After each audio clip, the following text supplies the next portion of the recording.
Olá, graças a Deus, mais um grande dia, como sempre, uma grande oportunidade, é um privilégio imenso, maravilhoso, como sempre, poderoso poder compartilhar a nossa leitura bíblica, que diariamente Deus fala ao nosso coração, para que possamos crescer, evoluir e avançar no Senhor, prosperar, ter dele realmente toda a revelação, a direção, a orientação, a capacidade, como Deus deu a Salomão, a maneira como ele começou a crescer, a evoluir e a conquistar o reinado, a paz que Deus deu ao seu reinado no tempo que ele estava sendo fiel, obediente ao Senhor. Mas olha só, quando nós falamos no capítulo anterior, quando a rainha de Sabá veio vê-lo, enfim, o que ele construiu, o que ele edificou, como a sua fama foi realmente levada aos quatro cantos da terra praticamente. E aí então, 1 Reis, no capítulo 11, o rei Salomão amou muitas mulheres estrangeiras. Além da filha de Faraó, eram mulheres moabitas, amonitas, edomitas, sidônias e hititas. Elas eram das nações a respeito das quais o Senhor tinha dito aos israelitas: vocês não poderão tomar mulheres dentre essas nações, porque elas os farão desviar-se para seguir os seus deuses. No entanto, Salomão apegou-se amorosamente a elas, casou com 700 princesas e 300 concubinas, e as suas mulheres o levaram a desviar-se, como já tinha dito o próprio Deus, que assim iria acontecer. E à medida que Salomão foi envelhecendo, suas mulheres o induziram a voltar-se para outros deuses, e o seu coração já não era totalmente dedicado ao Senhor, o seu Deus, como fora o coração do seu pai Davi. Ele seguiu Astarote, a deusa dos sidônios, Moloque, o repugnante deus dos amonitas, e dessa forma Salomão fez o que o Senhor reprova, não seguiu completamente o Senhor como seu pai Davi. E no monte que fica a leste de Jerusalém, Salomão construiu um altar para Camus, o repugnante deus de Moabe, e para Moloque, o repugnante deus dos amonitas. Também fez altares para os deuses de todas as outras mulheres estrangeiras, que queimavam incenso e oferecia sacrifício a eles. O Senhor irou-se contra Salomão por ter se desviado do Senhor, o Deus de Israel, que lhe havia aparecido 2 vezes. Embora ele tivesse proibido Salomão de seguir outros deuses, Salomão não lhe obedeceu. Então o Senhor lhe disse: já que essa é a sua atitude, e você não obedeceu à minha aliança, aos meus decretos, os quais ordenei a você, certamente tirarei de você o reino e o darei a um dos seus servos. No entanto, por amor a Davi, seu pai, não farei isso enquanto você viver. Eu vou tirar da mão do seu filho, mas não tirarei dele o reino. Eu lhe darei uma tribo por amor a Davi, meu servo, e por amor de Jerusalém, a cidade a qual eu escolhi.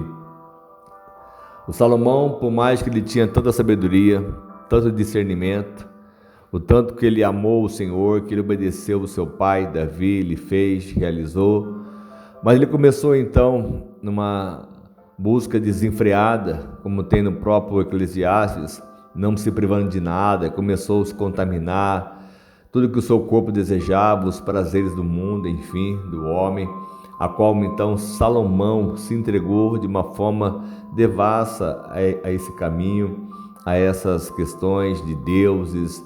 Ele foi sacrificando, ele foi fazendo altares, ele foi construindo coisas a qual Deus não era com isso, não era com ele. E Deus somente não o tirou dele todo o seu reino, porque ele tinha amor ao seu servo Davi, amor ao seu povo, enfim.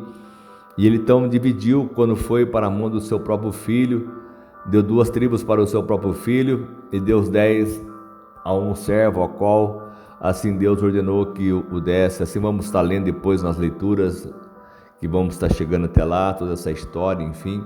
Mas olha só, a maneira que um homem ele pôde terminar a sua vida praticamente servindo a outros deuses.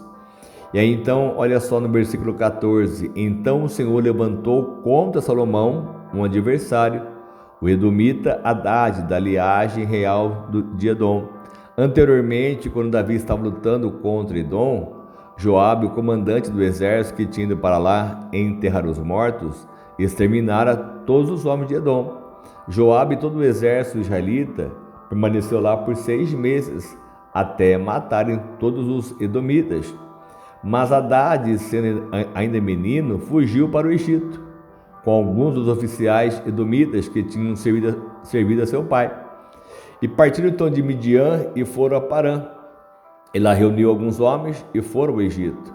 Até o faraó, o rei do Egito, que deu uma casa e terras a Hadad, lhe forneceu alimento. O faraó acolheu bem a Hadad a ponto de dar-lhe em casamento uma irmã da sua própria mulher, a rainha Táfnis.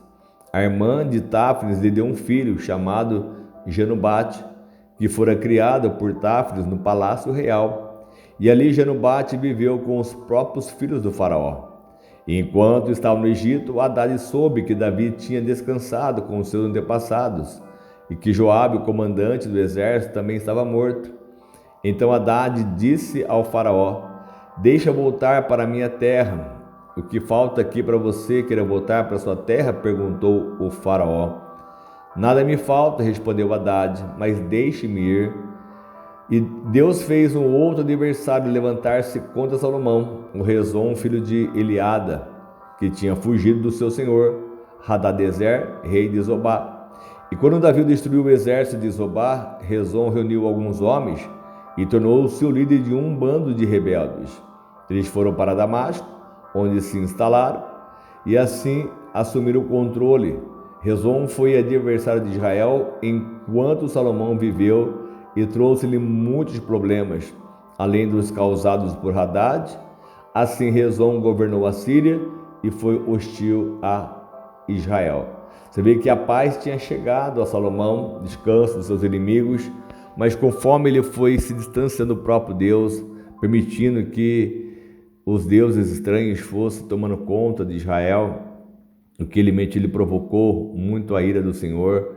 Ele não fez conforme Deus assim desejasse que ele o fizesse e desse toda a atenção, o amor a Deus da forma verdadeira, como Deus sempre quis dele, a qual no início ele foi muito temente, foi muito realmente desejoso em querer conhecer a Deus, conforme ele até pediu apenas sabedoria e conhecimento, não pediu riquezas, glórias, e Deus deu a ele. Mas enfim, nunca as pessoas são tão fiéis, tão permanentes como Davi foi. Davi até que errou, enfim, mas permaneceu um coração puro, sincero perante o Senhor. E assim Deus não fez a destruição conforme iria fazê-lo no tempo de Salomão, mas permitiu que adversário se levantasse como se levantou esse Hadad, esse Rezon. E aí então no 26, também Jeroboão, filho de Nebate, rebelou-se contra o rei. Ele era um dos oficiais de Salomão, um efraimita de Zeredá, e a sua mãe era uma viúva chamada Zerua. Foi assim que ele se revoltou contra o rei. Salomão tinha construído o Milô e havia tapado a abertura do muro da cidade de Davi, seu pai. Ora, Jeroboão era um homem capaz, e quando Salomão viu como ele fazia bem o seu trabalho, encarregou de todos os trabalhos forçados, pertencentes às tribos de José. E naquela ocasião Jeroboão saiu de Jerusalém, e Aias, o profeta de Siló, que estava usando uma capa nova, encontrou-se com ele no caminho. Os dois estavam sozinhos no campo, e Aias perguntou firmemente a capa que estava usando, rasgou-a em 12 pedaços e disse a Jeroboão: apanhe 10 pedaços para você, pois assim diz o Senhor, o Deus de Israel: saiba que vou tirar o reino das mãos de Salomão e dar a você 10 tribos. Mas por amor ao meu servo Davi e à cidade de Jerusalém, a qual eu escolhi, dentre todas as tribos de Israel, ela terá uma tribo, e farei isso porque eles me abandonaram e adoraram Astarote, a deusa dos Sidônios, Camos, deus dos Moabitas, e Moloque, dos Amonitas, e não andaram nos meus caminhos, nem fizeram o que eu aprovo, nem obedeceu aos meus decretos, às minhas ordenanças, como Davi, o seu pai, assim lhe fez. Mas não tirarei o reino todo das mãos de Salomão. Eu fiz governante todos os dias da sua vida por amor ao meu servo Davi, a quem escolhi, e o que me obedeceu os mandamentos e os meus decretos. Vou tirar o reino das mãos do seu filho e darei 10 tribos a você. Darei uma tribo a seu filho, a fim de que o meu servo Davi sempre tenha diante de mim um descendente no trono. É uma promessa que foi feita, então tinha que ser cumprida pelo próprio Deus. Realmente que jamais essa lâmpada iria se apagar. E a cidade onde eu quis pôr o meu nome, em Jerusalém, e quanto a você eu farei reinar sobre tudo que o seu coração desejar. Você será rei de Israel. Olha o que disse a Jeroboão: se você fizer tudo o que eu lhe ordenar, andar nos meus caminhos e fizer o que eu aprovo, obedecendo aos meus decretos, aos meus mandamentos, como fez meu servo Davi, estarei com você. Vou edificar para você uma dinastia tão permanente quanto que a edifiquei para Davi, e darei a Israel e a você, e vou humilhar os descendentes de Davi por causa disso, mas não para sempre. E Salomão tentou matar Jeroboão, mas ele fugiu para o Egito, para o rei Sisaque, e lá permaneceu até que Salomão morresse. E assim os demais acontecimentos do reinado de Salomão, tudo o que fez e a sabedoria que teve, então também estão escritos nos registros históricos de Salomão. Salomão reinou 40 anos em Jerusalém sobre todo Israel, então descansou com seus antepassados e foi também sepultado na cidade de Davi, seu pai, e seu filho Roboão foi o seu sucessor. Então tem bastante história que vamos estar lendo ainda, que praticamente será quase a mesma, mas com outros tópicos, outras coisas que a mente foi escrito no livro de Crônicas. E assim Deus vai nos revelando a direção e a sua palavra, ela vai se cumprindo. Salomão aqui, ele morreu, ele foi sepultado, assim já foi escrito sobre a questão a qual ele se contaminou com essas mulheres, enfim, com os seus deuses, a qual foi dito para que não pudesse contaminar, e assim ele não obedeceu, não deu ouvido à voz do Senhor. E assim precisamos apenas observar e colocar em prática em nossa vida, para que jamais sejamos condenados ou esquecidos, abandonados pelo próprio Deus, porque Deus disse que jamais iria nos abandonar, se assim nós o fizermos conforme aquilo que lhe agrada, obedecendo aos seus mandamentos, estatutos, enfim, fazendo aquilo que lhe agrada. Então que você possa esse entendimento, jamais deixar de ser fiel ao próprio Deus, fazendo com aquilo que ele se agrada, e que possamos prevalecer e vencer e avançar ainda muito mais. Amém? Em nome de Jesus, vamos orar, vamos clamar ao nosso Deus para que Ele venha nos surpreender, nos abençoar ainda muito mais. Senhor amado Pai, mais uma vez eu quero te agradecer por este momento, essa grande oportunidade, esse privilégio que o Senhor sempre nos dá, e poder falar do teu amor, do teu poder, da tua glória, da tua virtude, e que sejamos sempre tementes ao Senhor, a sua palavra, e que nada possa, meu Pai, nos afastar de ti. Então que a tua presença reine conosco, fale a nossa alma, fale o nosso coração, e que nada possa, meu Pai, nos afastar do teu amor e assim do teu poder. Eu peço essa bênção, dou sempre a minha bênção com a certeza, meu Pai, da sua operação sobre as nossas vidas sempre, porque eu sei que assim será abençoado em nome do Senhor Jesus. Amém? Deus abençoe muito a sua vida, a sua casa, a sua família, que essa paz de Deus, ela reine, ela governe, ela prospere, traga vida, traga felicidade, traga prosperidade sobre a sua casa, sobre a sua família, sempre, em nome de Jesus. Amém? Deus abençoe muito a sua vida, a sua casa, a sua família, e que Deus te surpreenda de forma abundante em nome de Jesus. O que precisar, pode contar conosco sempre, tendo a certeza que Deus vai nos surpreender, vai nos abençoar ainda muito mais. Amém? Deus abençoe, fica com Deus.